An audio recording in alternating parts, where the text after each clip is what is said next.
राजस्थान के थार रेगिस्तान के पास बसे एक छोटे से गांव कचनपुर में एक रहस्यमय बड़ का पेड़ था। इस पेड़ को गांव वाले सांझ का साया कहते थे।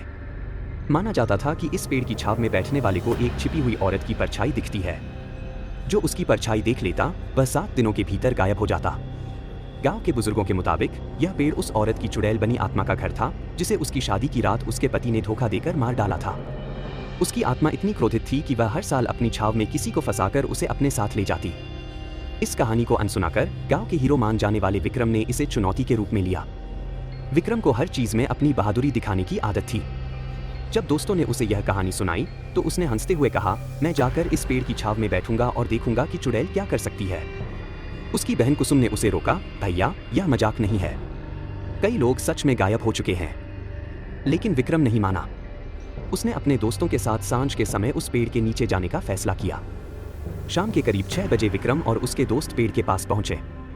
आसमान में लालिमा छाई हुई थी और हवा अजीब सी ठंडी हो गई थी। पेड़ की छाव में बैठते ही विक्रम ने महसूस किया कि जैसे कोई उसे देख रहा है।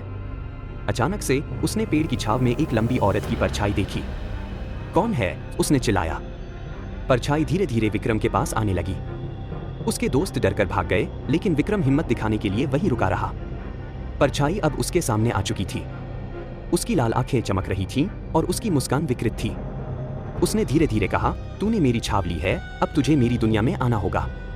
अगली सुबह गांव वालों ने विक्रम को पेड़ के नीचे बेहोश पड़ा पाया। लेकिन जब वह उठा तो उसका चेहरा सफेद हो चुका था और वह बड़बड़ाने लगा, वह मुझे बुला रही है, मुझे उसकी छाव में जाना होगा।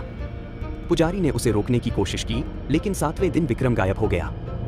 कुछ लोगों का कहना है कि रात के समय विक्रम की आवाज आज भी उस पेड़ के पास गूंजती है, मुझे बचाओ, वह मुझे ले जा रही है। आज भी गांव वाले कहते हैं कि सांझ का साया अपनी प्यास कभी नहीं छोड़ता। वह हर साल किसी को अपनी छाव में बुला लेता है। कोई भी उस पेड़ की छाव में बैठने की हिम्मत नहीं करता।